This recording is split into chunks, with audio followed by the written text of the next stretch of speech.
All right, we're back for another episode of View From The Rafters, behind the scenes with the Boston Celtics. Mark D'Amico here with Abby Chin. Today's episode is really all about figuring out what it's like to kind of toe that line and find your way in the NBA, experiencing time in the G League, and really the challenges that come along with that, Abby. Fortunately, we have a man who can talk to us about all of that right now. It's Luke Kornet.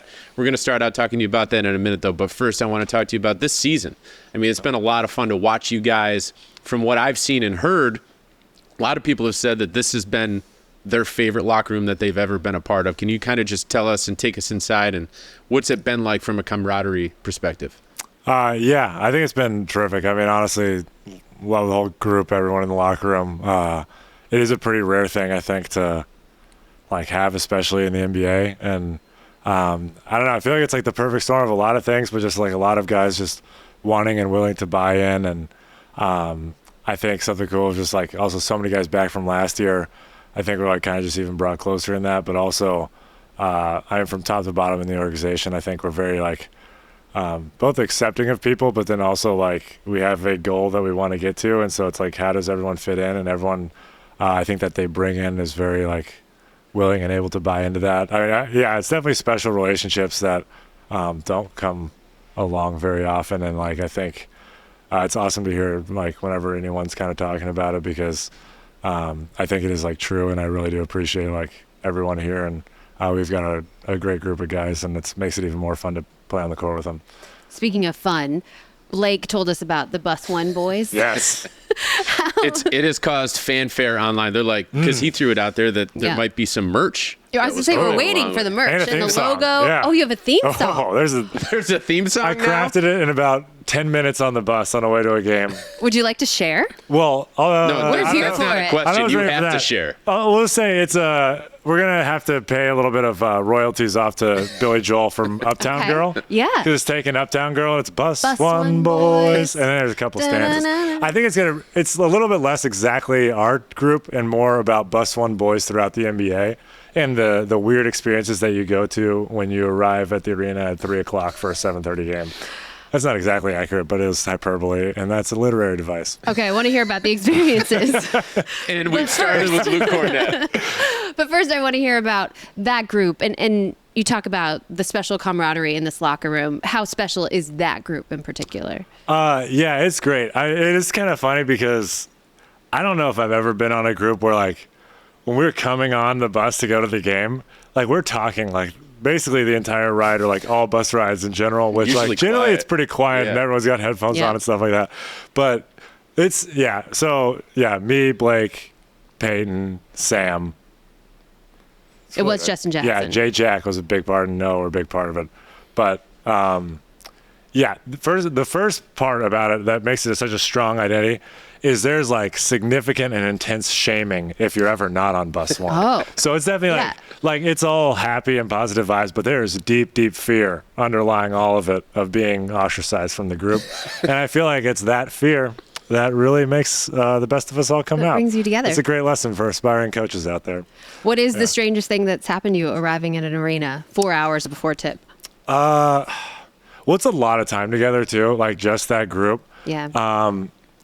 And this was huge shout out Jay Jack. I think just the process of when you're warming up and going to work out 3.5 hours before the game, and you get great, nice and loose, and then you just sit for 2.5 hours. Gotta do it again. Mm-hmm. Yeah, and then also that every single halftime, timeout, anthem, all those things get rehearsed every single time, and you're trying to shoot, and there's the anthem and the lights are going out, The and dancers they're running, are sometimes the dancers out there. are encroaching on the 3-point line, and you're just this is my 15 minutes if I could just really have my 15 minutes, but to focus, that's a part of the Bus One. Yeah, you gotta release control. Yeah, for sure. Do you think that fear that you talked about is the reason why Blake actually came to the bus in LA from his house and didn't go directly? Assuredly. Yeah, it definitely. I think because there might have been one time, I don't know if it was him or I think it might have been Noah early on, where I think because someone was out that night, he had a later shooting time, because that happens sometimes. And if you don't formally issue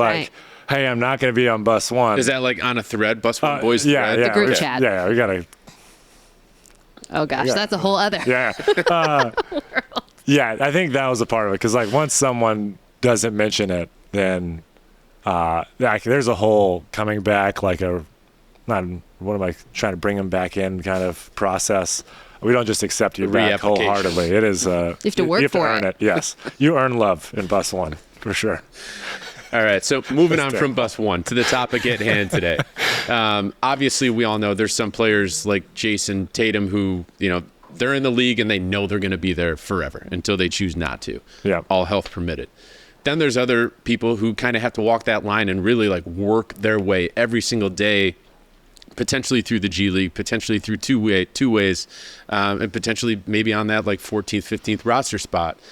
You've had to experience that. What is it like to walk that line, both from a personal perspective and then also all of your family who's involved in that as well? Yeah, that's it's weird because you don't really know like any other experience, I guess, than your own.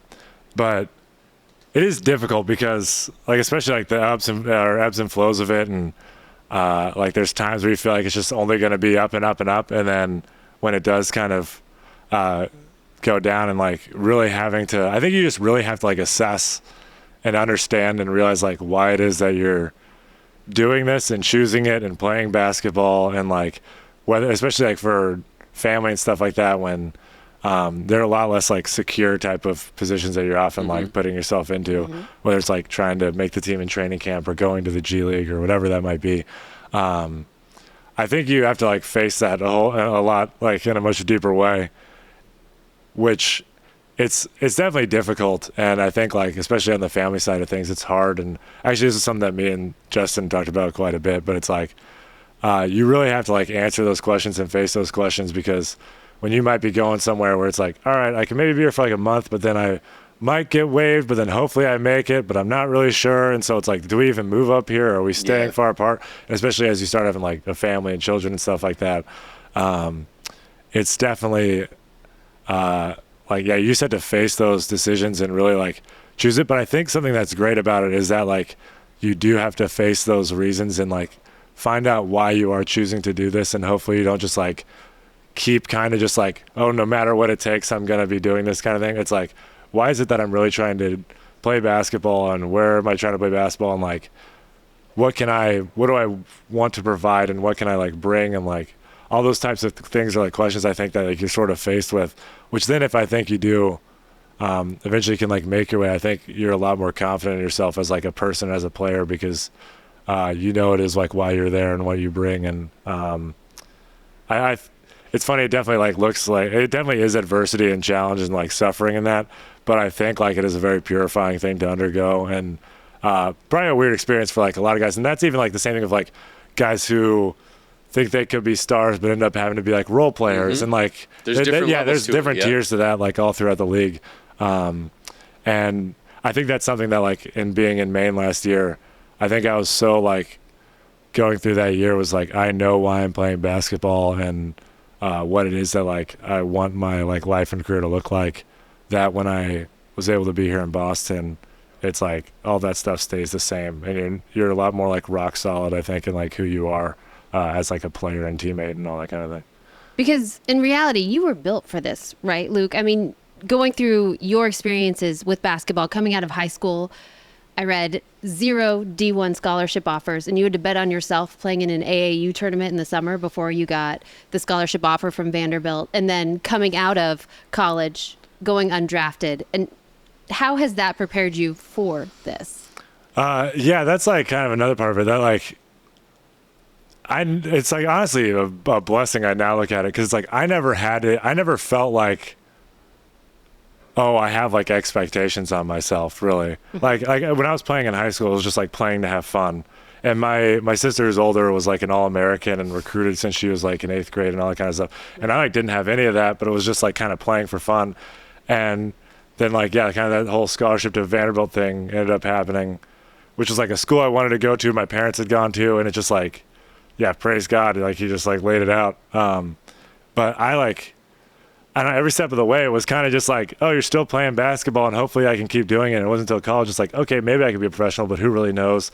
And then I deal with injuries in college and then like the two-way kind of a thing. And so I felt like the whole time it was just like, I was pretty fortunate to feel like I was always playing basketball just to be like playing basketball and like sort of very like purity of the game kind of a way, because I never really like expected or thought or knew, or I was like so late developing that like it fortunately just kind of like happened as I was playing basketball, and not like there was ever any like pressure or feeling that I should be this or that. And yeah, I do think it's helped me so much and be able to realize that, and also be able to just like empathize with guys who were in the same position as me, who kind of like didn't have the chance, but then also the guys who are from the time they're 13, they're like, oh, you're the next whatever. And like the pressure that is for kids.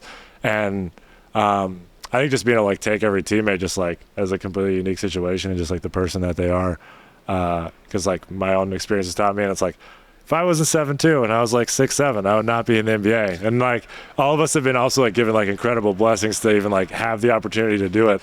And I think it's only in like realizing how much we've just been like given that we're fortunate of as well, that like then you can be like, oh, I do like work hard, and I like, it's like true confidence, you know, versus like, I don't know, just thinking that all this stuff should just happen because like it's supposed to happen or something like that. I got to tell you, from my perspective, I'm like, my whole life, I'm like, if I wasn't 5'10", 5'11", and I was 7'2", I would be in the NBA. So I'm at the opposite of that spectrum. Oh, yeah. That's never crossed my mind. Everyone would be able to windmill and dunk crazy if they were my height. There's and I'm no like, doubt you in my don't mind. know the effect that long levers have on your athleticism.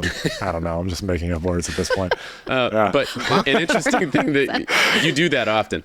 An interesting thing that you said during that answer was that you were kind of playing for fun, and then at some point it changed, where I feel like the majority of NBA players are the opposite, where they're like their whole lives they're like, I want to be a pro, and then like that's what their motivation is. At what point did that change for you? Yeah, the first time I think was after my freshman year of college, because I was like still developing and growing, and I was like, I just had started to get like a little bit like stronger and more coordinated stuff, and I was definitely a thought then. And then like by the time after my sophomore year, I thought like, oh yeah, I really think I could play. And then it was interesting, that summer I ended up like breaking my foot, which is like one of those things where I was like, oh, well, this is like all ruined. But I think at the time was probably almost like, in a way, probably like a lot of like it ended up like protecting myself from like starting to sort of get ahead of myself, of like feeling like, I don't know, I probably wasn't really ready for it, honestly, at that time. And so that it was like kind of like through that college time period, but like it's amazing just like even like once you're in the NBA, or I was a two-way and all that kind of stuff, it's like, all right, well, even once like you're playing games, it's like, well, we're not even in the playoffs, and it's like you want to play in like a playoff team and like aspire for a championship. And it's like, what role do you play on that team? Yeah. Could you play a role on that team, kind of a thing, is always kind of like a question that's sort of lingering. So like almost like every step of the way, it's like you kind of know what you're capable of, but you also like want to sort of know what is the limit of that, or like how far can you keep going. And yeah, you just kind of live out your life. Yeah. Another fortunate thing that happened for you is you came into the league the first year there was a two-way contract. Yeah. Signing with the New York Knicks. You're the Knicks' very first two-way contract player. Yeah. History right there. Yeah. But Forever in the history books. that will live forever. It's a storied franchise.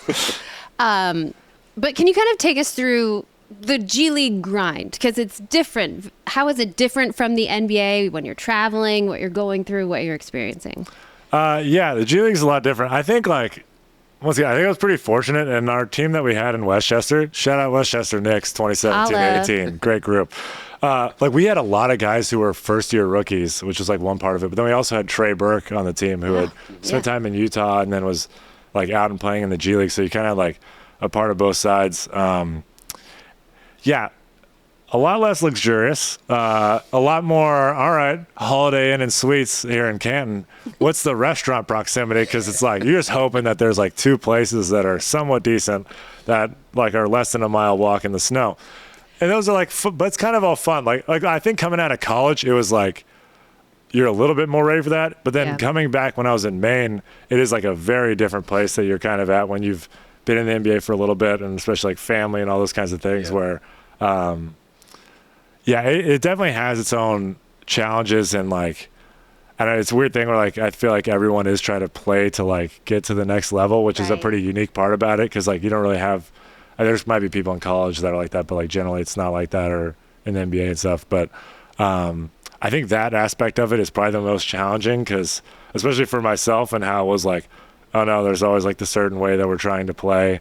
But then you have guys who are like strictly trying to play for that, and trying to build a culture of like, I don't know, I just have a strong belief like whatever it takes to win is going to be kind of like the best idea for you to do, even if you're trying to be in the NBA kind of thing. Impact winning. Yeah, exactly. And so I think that is probably like, at least for me, probably the hardest part about it was like trying to handle that, and just like, I feel like you can have peace with yourself pretty easily if like you're actually really trying to win and like trying to do the best you can and like living with that result. But then it does get to like February, March, and if guys haven't gotten called up, like there's like pressure that people are feeling, and really hard to play a role that you've been given. Yeah. Even if you are starring in that role, it may not be showcasing what you want to showcase to other teams. Yeah, it's but that's like, I mean, that's like the difficult thing about like everyone's career in general, because like generally everyone here has been the best player or like among that on their teams like throughout life, and so like trying to find out what your role in career and how you fit in, it kind of makes you have to answer the question of like, oh, do I really want to like win, or do I just want to win if I get to do what I want, and everyone has to kind of fill in around that. And that I think is like I probably like the biggest challenge of like going through your career, professional sports in general. Yeah. It's like, all right, what it actually is the thing that's best for winning, and do you actually like accept that or not?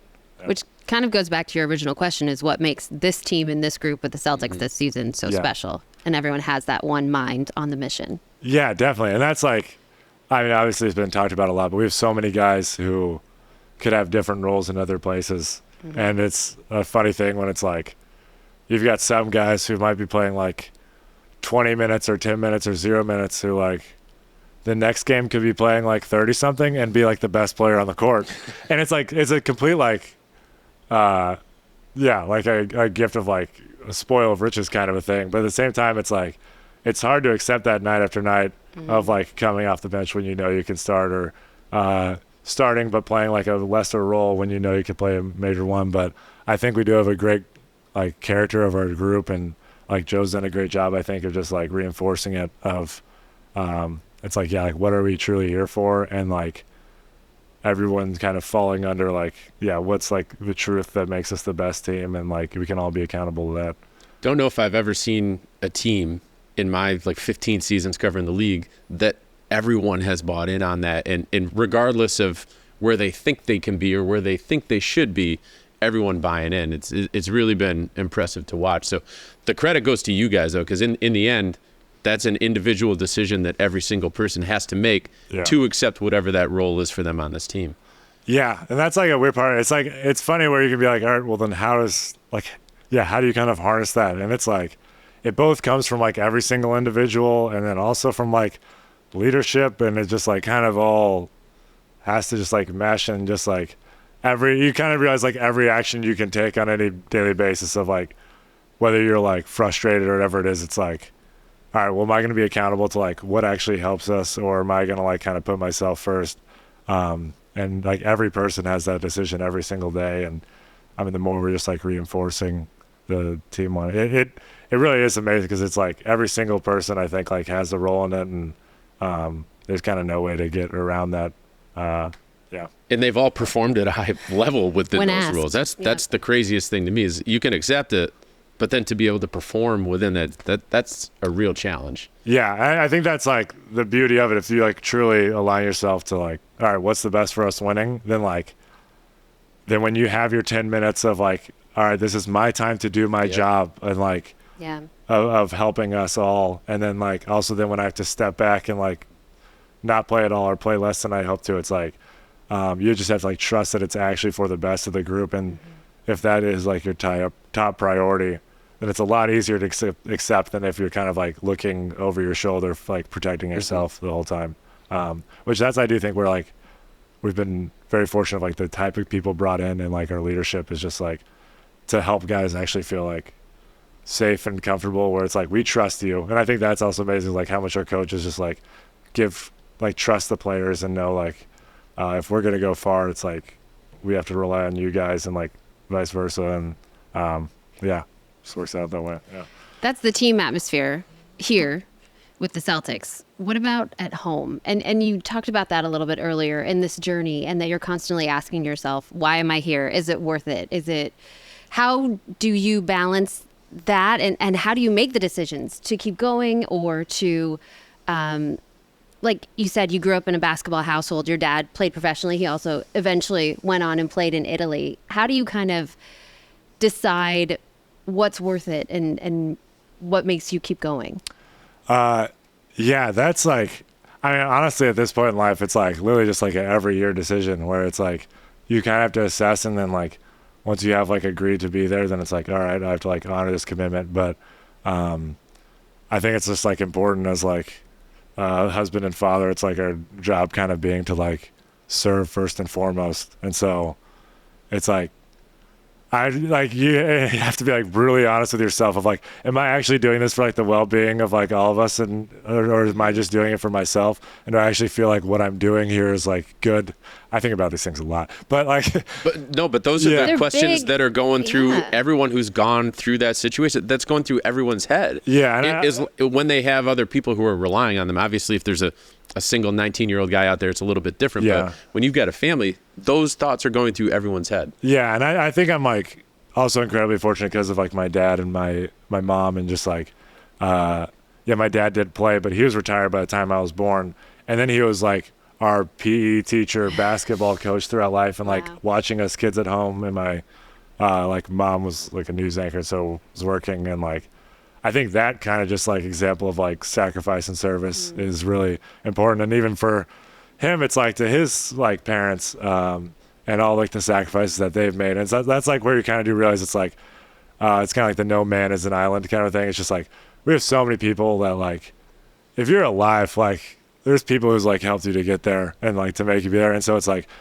I think at some point, especially as like a man and becoming a husband and father, it's like, am I gonna like give my life for them and for others, or am I gonna like do it for myself? And it's just like, it's definitely like difficult to actually answer. It's just so much also about basketball, and like your career is like, oh yeah, just prioritize your career, and everything's about like you and like whatever it takes for you to kind of do that. And it's like, I really don't think like at the end of that road there'll be like actual like peace and joy. It's like you have to be doing it for something like more than just yourself, and whether it's like just your team or like your family or like whatever that, or like your parents, even like whoever it is that you're doing it for, I think that'll be like a much more fulfilling and strong purpose than like yeah, just kind of like seeking it after for your own sake. Yeah.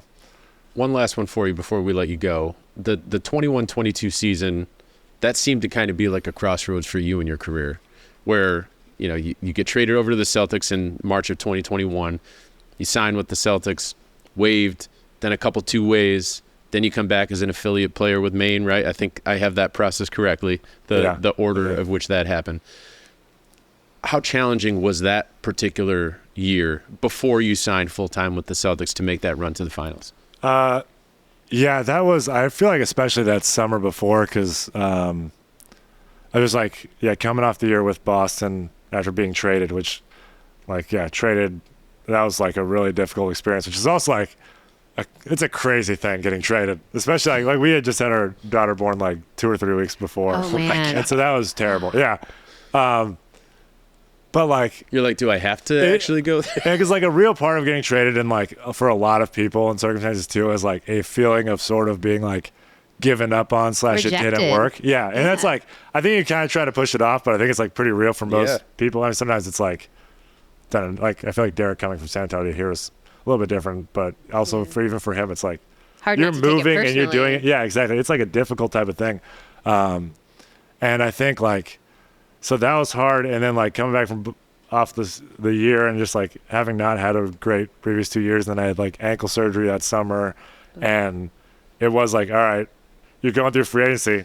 Oh, nope. All right. There's no NBA opportunities at all. And it's like, all right, well, what is this going to be? Like, am I still playing? Am I playing in the G League? Am I playing like overseas? Like, what are we going to try to do? And like going through that though, I think like we chose to go to Maine, and honestly, like a big part of that was like me and my wife talking about it. And it's like, I'm going to see how it comes like after this injury and like trying to get back and like see how that goes.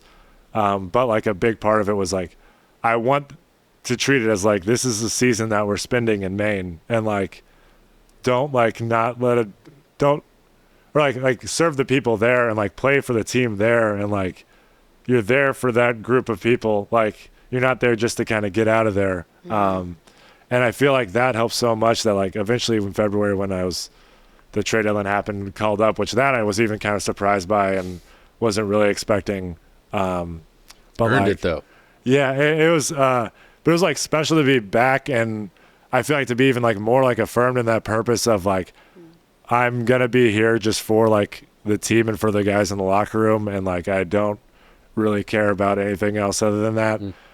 That then when we went on that like run to the finals, yeah, it was just like you kind of felt like that purpose like in everyone a little bit. And I think another part of like choosing to do it on your own is you start seeing it more in other people versus like when you're kind of choosing things selfishly, you like see the other like selfish things. And so I think like all that was like quite beautiful, and I was really appreciative of like just everyone's like efforts. And I feel like also that group we had at the end of last year, just like me, Sam, like Jawan, Broderick, like Matt, like Malik, like Nick, like all those guys, like we were doing our low minute runs or doing our scout stuff, and it was like, all right, this is like what our job is to do, and we were like, we're gonna do it as best we can. And like those low minute runs were like a lot of fun, and like prepping for the stuff, like we were actually there enjoying it. And I think like that was also a very like great group that we had. That I hope feels like properly appreciated, because like now we're back into this season, but I feel like a lot of that spirit is kind of like lived on, and of just like everyone accepting where they're at and just like knowing what you're doing is good, and you could do it poorly. Like, you know, like it like actually does matter, you know, like you have the opportunity to like, we can come in and do this well, or we could come in and do it bad. Like, why don't we should choose to do it like for good. And it kind of made that year from the beginning of it, of choosing like, oh no, I'm going to be here for these guys, and like not just like looking 1 foot in, 1 foot out. That coming at the end of the year, it was just like, this is all just about this team and this group that we have. And like, there's no room really to like worry about, oh, like, will I be able to be back or whatever might happen. It's like, we're just going to be here and do the best we can with it. Luke, what a great way to wrap it up. Yeah, I mean, awesome perspective. Awesome perspective for us to hear. I'm sure the fans are really going to enjoy it. That, you know, it's not always easy, right? People are playing professional basketball, but there's a lot that goes along with this, especially when you're really trying to figure out what the next steps are. So we thank you for taking the time and being open and honest with us, and I really think people are going to enjoy the conversation. Oh, thanks for having me. Thank you, Luke. Yeah. Abby, I don't know if there's anyone else on the team that I'd rather talk to for 20, 25 minutes than Luke Kornet. And honestly, he might be the only guy who would just sit down and talk with us for as long as we wanted to talk to. But we ran out of time. But I bet Grant would do it. Grant might do it. Yeah, we'll find that out later in the season, hopefully. Yeah. But Luke, just getting a ton of really perspective on the challenges that come with trying to make it, right? Like we think of these people like Jason Tatum and Jaylen Brown and Marcus Smart, who are established in the NBA, and generally speaking, life is pretty easy on those guys. They know that they're going to be in the league, but hearing from someone like Luke, who has been up, then he's been down, then he's been up and down and up and down, and really, like, we heard it from him. There were times where he was questioning whether he should continue. That really stood out to me as just, first and foremost, honesty. But then secondly, just how challenging it can be at times for those guys that are walking that line. What I took away from it was just how relatable it is for people who are pursuing their dreams, and that it's not always going to be easy. There are going to be many bumps in the road, whether it's trying to make it to the NBA or trying to be a CEO or just trying to raise a family. Nothing comes easy. And so it was just we put these athletes, we put NBA stars on a pedestal, and we think their life is just so glamorous and easy. And it's, you know, they're humans too, and going through many similar struggles that all of us are. And so I find Luke so relatable, even though he is a guy who, like you said, he's a Renaissance man. He can play the piano. A lot of guys say he's the funniest guy in the locker room. Perfect score on his math ACT. He told me it was ACT. Yeah. I mean, so still. the guy's a genius. Amazing. Yes. So Phlegmatic, if you will. but also empathetic.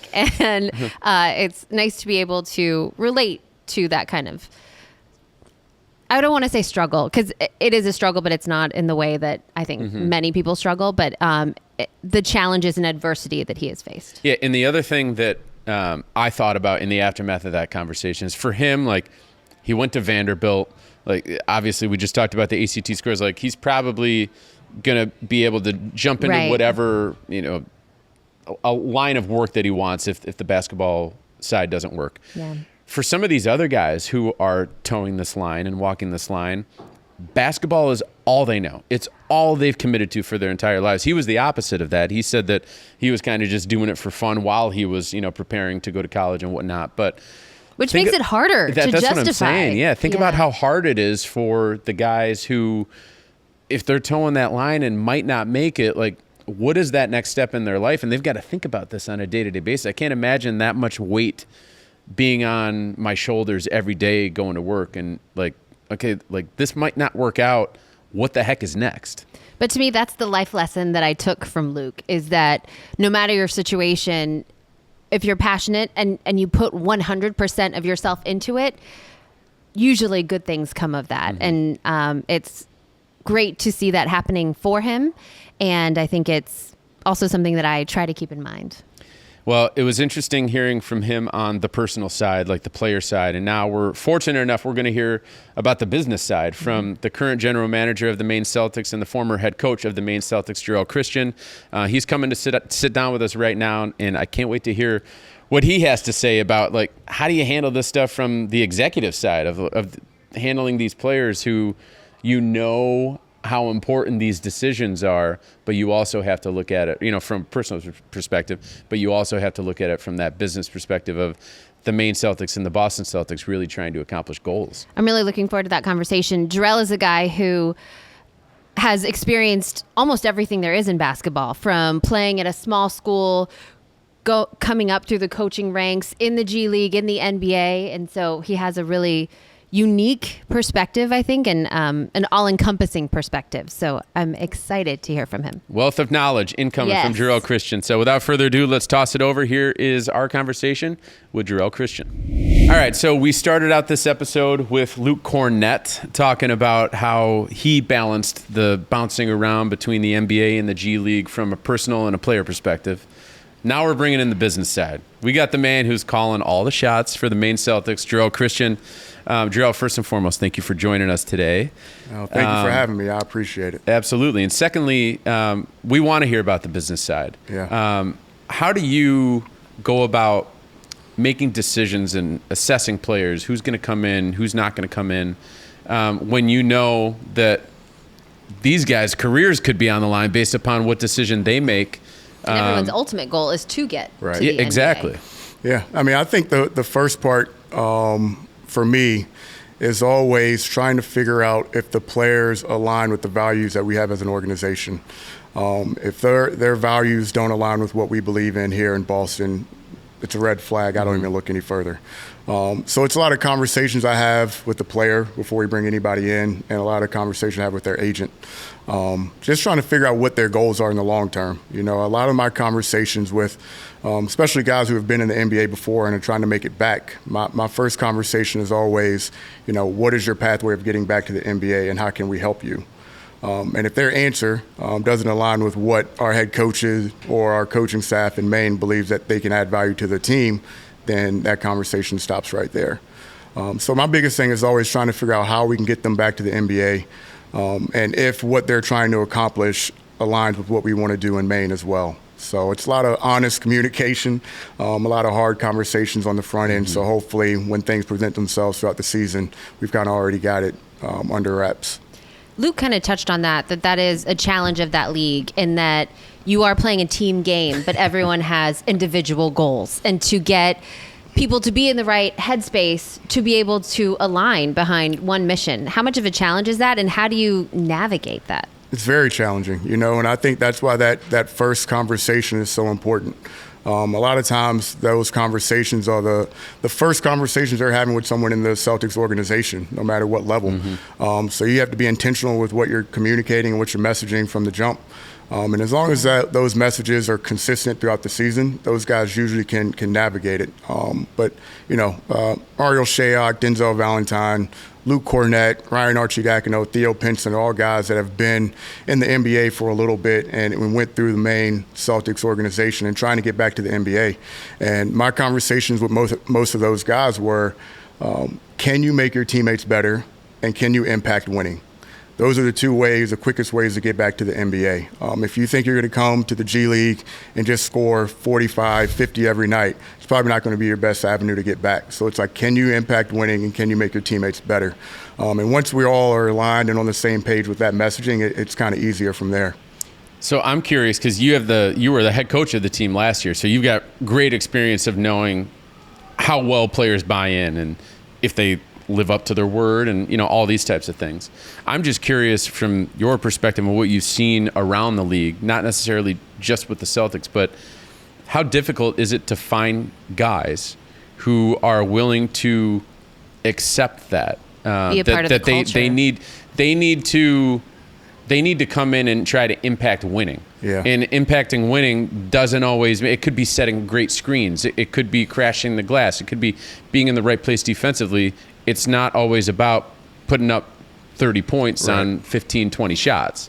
Yeah, and one of the first conversations we had as a team, I talked to our team in Maine about how the rosters are constructed, both at the NBA level and the G League level, right? So in the NBA, 1 through 15, 1 through 17 with the two ways. Usually 10 through 15, 10 through 17 are low-minute guys that aren't on the court in the rotation. So those guys are still being evaluated, although they're not playing in the game. Right. So they're being evaluated on how professional they are, how responsive they are when their coaches, text them or call them. Are they showing up on time? Are they being a good teammate? Are they doing the right things on the bench and in the locker room? That's how they're being evaluated on top of their low-minute work after or before practice.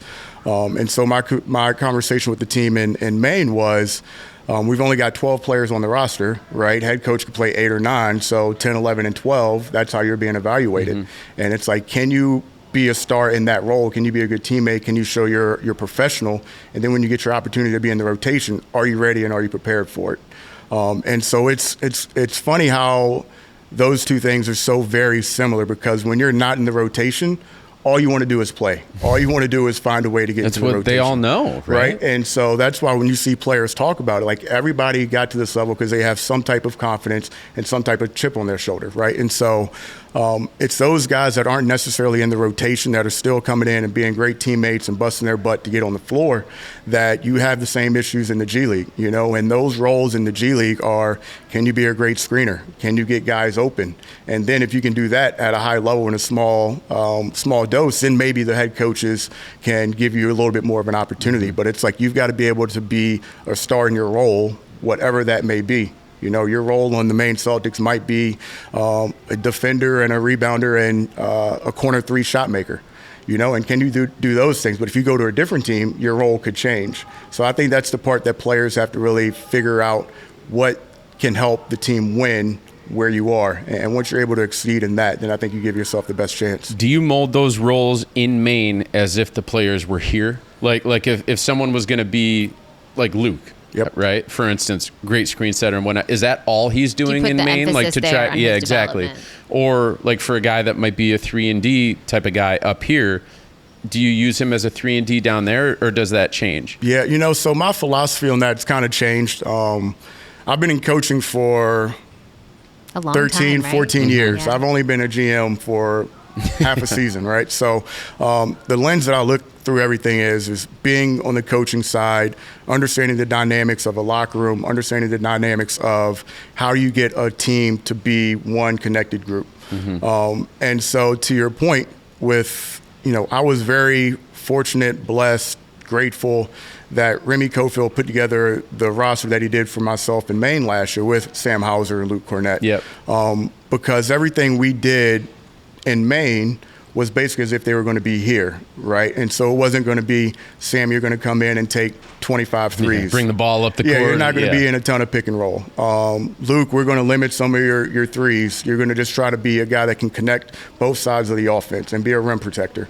And the thing that I would do earlier in my coaching career, especially in the G League, is whether it be a two-way, we gave those guys a ton of freedom just to be the best player on that team. Mm-hmm. And then when they got an opportunity at the NBA level, they didn't necessarily know how to play exactly off of the asking. superstars. Yep. And so that's kind of how my mindset has changed, is bring on other players that have aspirations of getting to the NBA, that are on the cusp of making it. So then when you have, Sam or Luke, those guys feel confident moving the ball, and they can get guys open that can make shots. Mm-hmm. And so that's kind of where my philosophy's kind of shifted over the last couple of years. But to your point, Sam, our thing with him last year was, can you be a good team defender? Can you not get picked on one-on-one in isolation? Can you move your feet and not foul? And offensively, can you just space the floor, keep the ball moving? Because if you're playing with Jason Tatum or Jaylen Brown, you're probably not going to be in pick and roll. You're probably going to be spaced, and they're going to find you. So you have to be able to play off the ball. And same thing with Luke, was can you get other guys open for free shots? And that's exactly what he's been doing this year. And damn it, Sam can defend. Everyone keeps trying to hunt him out this year. Stop I don't know what the targeting numbers Sam, are, for but goodness I feel like he's done a great job staying in front of his guys. He's great. The one thing that he doesn't get enough credit for, he's got great size and length, right? So he can stay, he understands angles, and he understands where he can send guys depending on where the help defense is. So he's a very high IQ guy. And that was something we talked about last year in Maine. So huge credit to him for continuing to do it. And to your point, he's a better defender than people give him credit for. Those are two very specific guys who what role they are going to play on a specific NBA roster. What about everyone else? And how do you kind of develop the player development plans for those guys? How much does that align with what the team needs? Yeah. I think part of the roster construction is being able to put those other pieces around the guys that are going to be here. The two ways for Fee or JD, right? Can you get Shayok or Valentine, guys that can come off a pick and roll and play, right? Because if JD's doing his job and he's getting those guys open shots, they got to be able to make it. And that's kind of what they're going to be able to do at the NBA level as well. Gotcha. Shayok would be a guy that's going to be a backup guard, second side ball handler. So him being able to come off of pick and rolls and not necessarily score, but find open guys, right? And so you get Shayok coming off of second side DHO, getting to the paint, now he's kicking out, and now JD is getting a set shot where he would be getting in the NBA game as well. So a lot of that is just trying to find pieces that are similar. Obviously maybe on a lesser level in the G League, but guys still can be able to do those things and play make. How are the systems parallel? Are you running the exact same offensive and defensive systems in Maine that the Celtics are running in Boston? Yeah, so, last year we tried to be pretty spot on both offensively and defensively. And a huge credit to Brad Stevens and the rest of the front office and Joe Mazzulla, because those guys do a great job of keeping the two connected, right? So Alex Barlow was with us for training camp, and obviously he's been a part of the organization a long time. So he knows the ins and outs. He knows Joe Mazzulla and how he thinks, pretty well. So he's able to articulate everything that we're doing here, both offensively and defensively, to the group in Maine. And, that's essentially what we would want to get to, because we want to see those guys executing our offensive systems, defensive systems. So that gives us the best chance of evaluating them for our team here in Boston. We've seen some guys, and Denzel is a great example, who have been in the NBA for 4 or 5 years or whatever, and then they wind up in the G League trying to make their way back. I am so curious to know, and I know I've spoken to Denzel about this, and he just seems like a great person who's accepting and really wants to take the challenge and try to get back. But I'm just so curious about how often does that happen, where guys are willing to embrace that as opposed to complaining or I don't know, taking it personal or kind of caving on where their career is at that juncture of being in the league and experiencing the 4-star hotels and the first class travel, and then obviously taking a step back in those instances. It is and different. Circumstances I mean, with right? the G Commercial League, flights. Yeah, it's like Luke said, you got to share a room. Yeah, it's definitely different. Obviously, waiting at baggage claim and flights getting delayed, commercial flights, all that stuff is a headache. And guys who have been in the NBA before, that's part of what we talk about early on is understanding where you are. You have to be where your feet are. This is where you are. You're in the G League for a reason. Use it. Right? Mm-hmm. Don't try to avoid it. Don't try to duck it. Like, embrace where you are, because understanding that once you get to where you actually want to get to, you're going to look back and be so grateful and thankful that you had this experience. But while you're going through it, it's tough. Nobody really, someone told me this one time that nobody ever really wants to be in the G League. Coaches want to get to the NBA. Players want to get to the NBA. So how can you make the time that you're in the G League meaningful and the players feel and the staff feel like they're getting something out of it? And my number one answer was always, double down on the development. Double down on the development of the players, double down on the development of the staff. Make them feel like they're invested in their own development, but they're also helping one another. Because if you're trying to do it, by yourself, it's going to be a long, lonely road. So it's really being able to create an environment where it's inclusive and everybody feels like they have a say in what's going on in the grand scope of things. The roster, though, similar to the NBA, and even more so, I feel like in the G Leagues, are fluid in that some guys are getting the call up, some guys are, I don't know, moving on to a different situation. I will say. You told a story recently about being at the showcase in Las Vegas, and you had like 8 guys called up. Yeah. And then to field a team on the floor. How do you navigate that? How challenging is that? And how do you do that? What do you even do in that situation? You control what you can control, right? You make lemonade out of lemons in that regard, So it's one of those, like, when you're a coach in the G League, you understand that your best players are probably not going to be with you for the entirety of the season. At some point, they're going to be, either called up for a 10-day. They're going to be up at their parent club if they're two-way. So it's just, you understand that small dynamic of it. The ones that really hurt are the guys that are on the back end of the roster, or the guys that are just rotational players that want more of an opportunity to play, that demand a trade or want to get to a different situation. Because those pieces are so hard to find, good rotation players that are willing to play, 12 to 15 minutes when you're fully healthy. But then when those other players aren't there, they're into a starting role and playing 35 minutes. So those are the ones that are always a little bit more tricky to navigate. But to your point, like coaches, we always knew that when you're at full strength and everybody's healthy, you better win those games. Because in a week, you're probably not going to have 3 or 4 of those. Take maybe in 2 days. Yeah. And the other part is you never really know what your opponent is going to have on any given day either. That's true. So you don't know your opponent, and they don't really know you. How do you game plan for that? You don't? You don't. You go over tendencies. You focus on yourself. You understand ways that you can get better as a team. Because at the end of the day, no matter if it's 1 through 12 on the team, you're going to want them to make the right rim reads. You're going to want them to play defense. And you're going to want them to understand where their help is in team defense. And so it's like you double down on what you've been teaching from day one in training camp.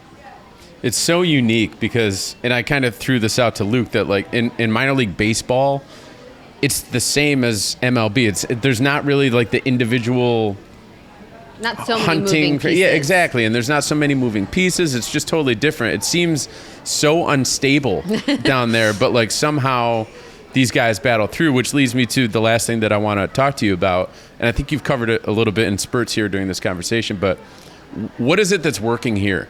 Like the Boston Celtics and Maine Celtics, there's something of that connection and the way the system is being run and the culture is being built that is leading to great results like every year. I mean, we've got obviously Luke and Sam are now full-time with the Celtics. Awesome. Congrats to them. They've done a great job.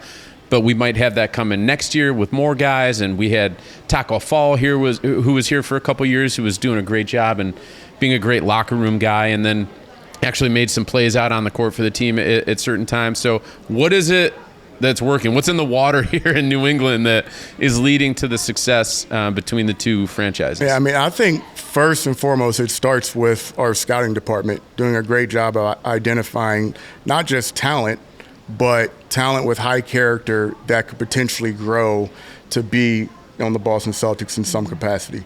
I think that's the biggest thing in my opinion. And then obviously with the coaching staffs and even the staff there in Maine, them understanding long-term goals for not just themselves but for the players and being able to execute that, and I think those are all conversations that Brad has with Barlow, I have with Barlow, and the rest of the staff. And once everybody's kind of on the same page and understands what the expectations are, it makes everything just flow smooth. And to Alex Barlow's credit, it's his first time being a head coach. He's been waiting for this opportunity for a while. Yes, he has. And now he's got it, and he's got a really good team, and they've been doing a great job this year.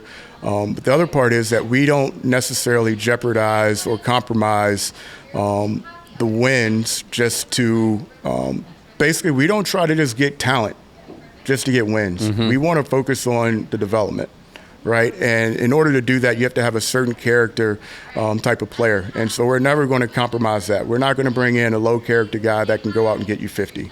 We're going to probably try to get you the highest character guy that we can that can fit into the grand scheme of what we're trying to accomplish here in Boston. And conversely, you would imagine that those types of people are seeing that's what you're building here, and that would make those types of people, that would attract them to want to be a part of this all. I mean, I'll go one quick story. Tony Snell is another guy that's been in the NBA for almost 9 years, and so he was just sitting at home working out in Orlando. His agent reached out to me a couple weeks ago and said, "Hey, do you have any interest in Tony?" And my initial thought was no, not at all. And so after the conversations continued to grow a little bit. Because you didn't want to add that element into the locker room? Yeah. I mean, I just didn't know what to expect, because you never really know what to expect. These guys who have been in the NBA for years usually can come in and want to be the man, or they want to come into a starting role, or they have expectations of, I'm going to get X number of shots. And I just wasn't willing to mess with what we had going on there to accommodate a player that was obviously very talented. I wanted to see that group that we had continue to take the leap forward with their development and have some continuity with it. And so the role that we had was basically the ninth spot, the ninth man. And I was like, I don't think he's going to be happy with the role that we have for him. And so my conversations with Tony, I was like, understand this is a ninth man role, he's probably going to play 15 minutes a night. And his answer to me was, "Coach, whatever you need me to do, I'm ready." And when he says that gives me the freedom and Barlow the freedom to coach him as hard as we need to coach him, because our first conversation, you committed to coming off the bench and accepting a ninth man or 15-minute role. And so now things can groom and happen organically after that conversation. And if you play and start and play 35 minutes in the long run, perfect. I'm happy for you. But understanding when you come in here, this is what it is. Yep. And so when you get guys like that, it's it makes my job a lot easier. Yeah. But it's also why I root for some of those guys so hard.